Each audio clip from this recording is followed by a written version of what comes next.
bohong. Aku hanya memikirkan satu peraturan penting. Kenapa kau lakukan hari ini kalau kau bisa melakukannya besok? Hahaha. Few moments later.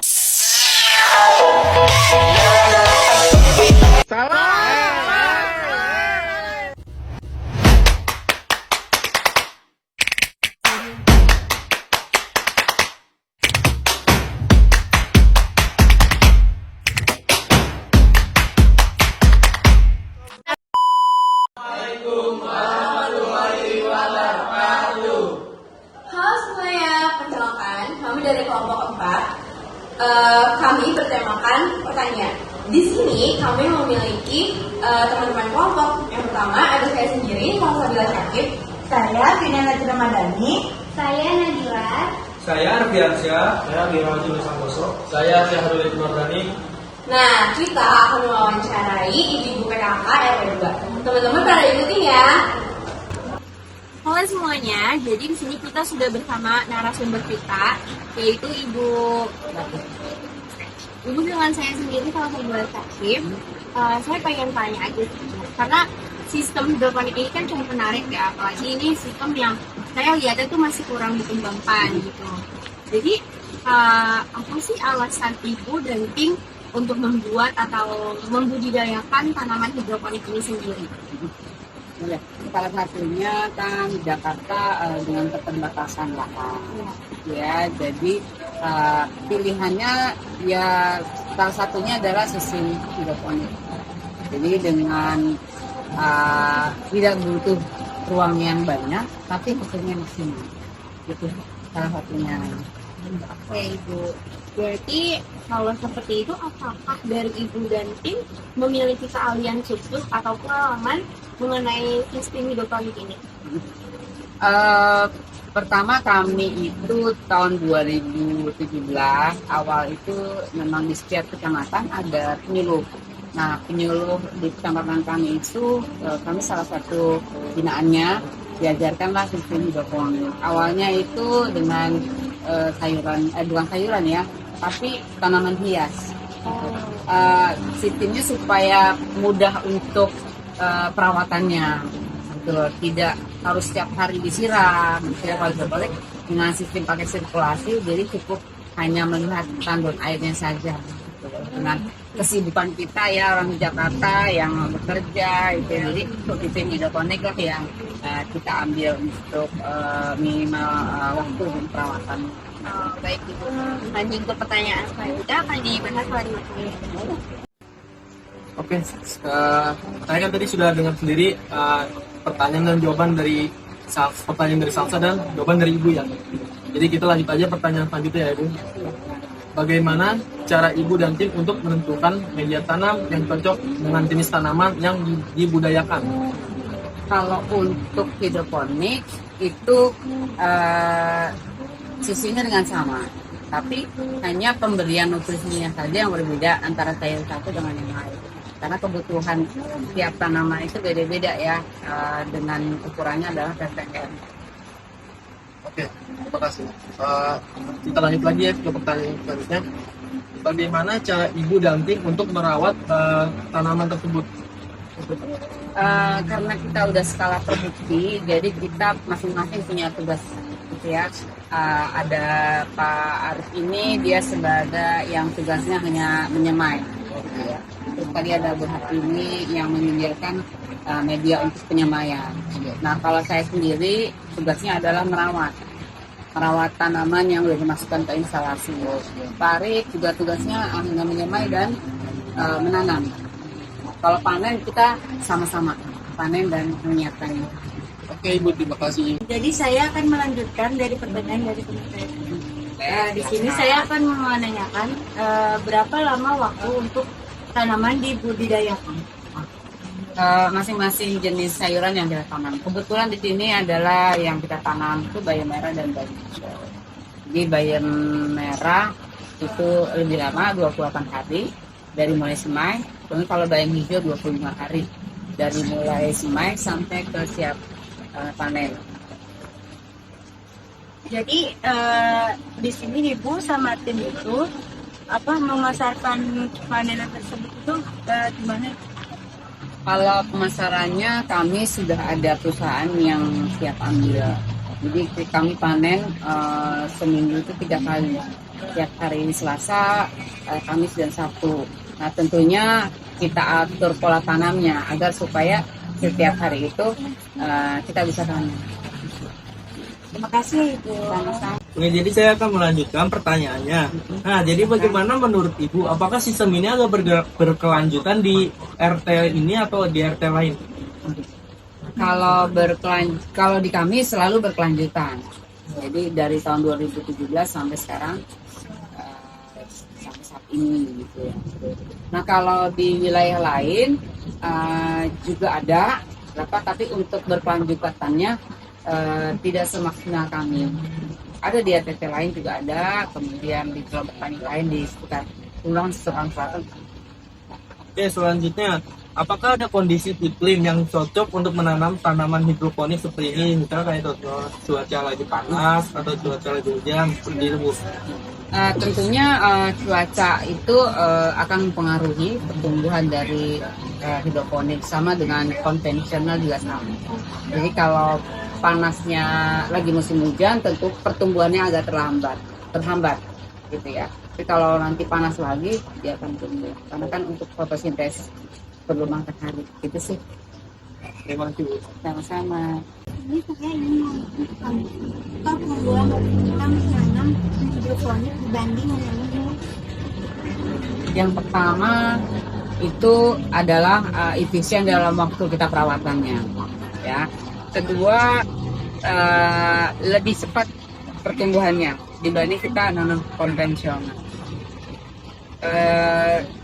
Efisien dalam segala waktu, perawatan setiap harinya itu lebih efisien. Terus untuk jenis hama juga lebih sedikit hama yang mau di hidroponik. Terus dari segi rasa juga beda antara tanaman konvensional dengan sayuran hidroponik, lebih crunchy. Apa kekurangan sistem hidroponik dan bagaimana cara mengatasinya? Kalau kekurangannya hampir tidak ada ya untuk kekurangan.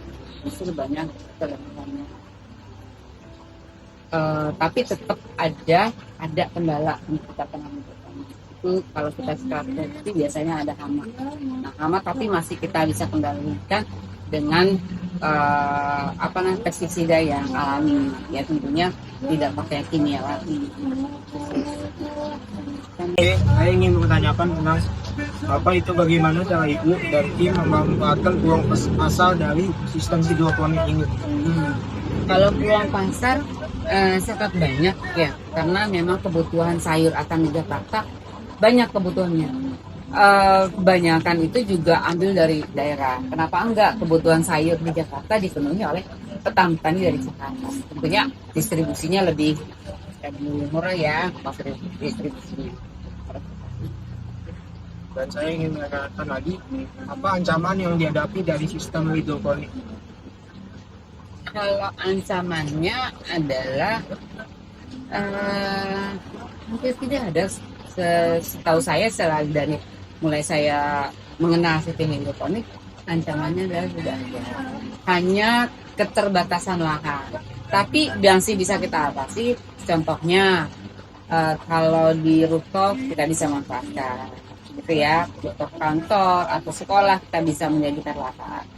Karena gini, di Jakarta untuk membuat pertanian orang nggak mau lah ya, karena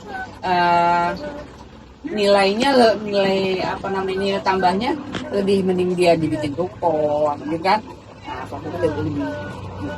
Tapi bisa kita manfaatkan lahan itu dengan manfaatkan lahan rooftop. Terima kasih untuk jawabannya. Sama-sama. Ya, contohnya misalnya di rumah ada tempat jemur baju, ya, walaupun sekecil apapun bisa kita manfaatkan. Cuma pagar, ini pagar teras kamu ya, mau teras rumah di bawah, mau teras rumah di atas, kita bisa pasang aja itu si pralon itu. Kalau kami bikin berjajar, karena apa? Karena supaya panennya bareng. Gitu. Tapi kalau misalnya kita buat kebutuhan sendiri, kita bisa manfaatkan pagar. Contohnya di gang hijau itu kita pakai gang ya, pagar-pagar atau dinding warga kita bisa tempel balon dan kita bisa manfaatkan untuk taman hidroponik kebutuhan masing-masing. Aku tuh penasaran ini, kan tanaman ini tadi ibu sempat bilang bahwa tanamannya itu dijual ke beberapa perusahaan. Apakah seluruhnya dijual ke perusahaan atau hanya beberapa yang dijual ke perusahaan? Jadi gini, ada ketentuan yang diminta oleh perusahaan, yaitu setiap pengiriman minimal itu 50 kilo. 50 kilo. Nah, karena dulu awal kita hanya buat masyarakat, sebelum kita ada optaker yang ambil, tentunya kita kasih juga nih buat masyarakat.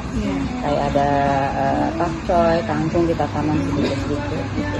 Nah, kita juga bangun kemitraan dengan teman-teman kelompok tani lain yang belum ada pasarnya, jadi mereka gabung di sini gitu. Jadi pada saat kita buka PO nih, satu minggu ini kita buka PO, misalnya kita punya siap pakcoy, kangkung gitu, selada, bayam, kemudian kita buka PO, kita tawarkan.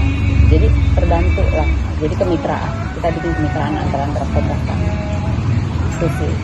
Terus kalau semisal itu kan di atas pohon ada kayak botol, ada kayak galon yang digantung, itu seperti itu buat apa? Oh, itu penangkal hama sebenarnya ya. Oh. Penangkal hama. Jadi hama ada tuh semacam tungau gitu ya, yang kecil yang suka terbang-terbang. Dia biasanya aktifnya di malam hari.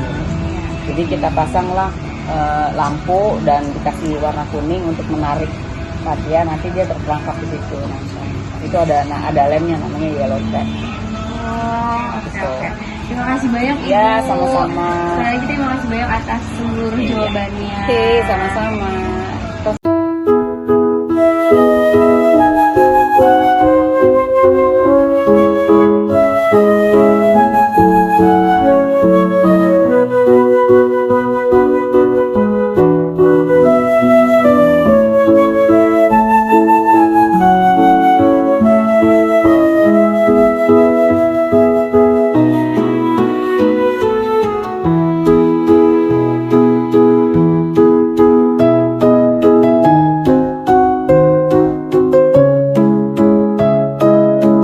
Bibit ini merupakan bibit bayam merah yang sudah siap untuk dijemur dan umurnya sekitar 1 hari.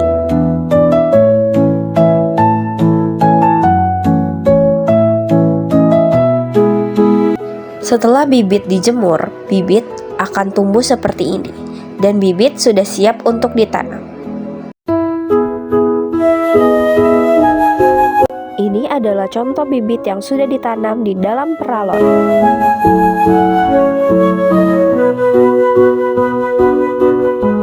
Ini adalah potret bayam merah yang hampir siap untuk dipanen. Ini merupakan bibit bayam hijau.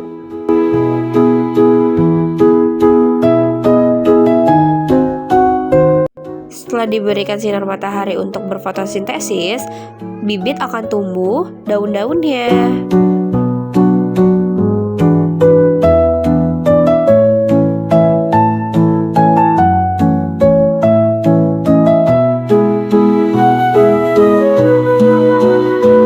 Selain menanam bayam hijau dan merah, juga terdapat tanaman lain seperti kangkung, lidah buaya, dan juga lidah mertua.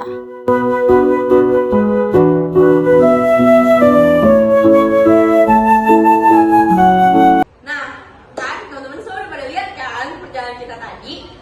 Sekian video dari kami. Kurang lebih mohon maaf. Wassalamualaikum warahmatullahi wabarakatuh. See you.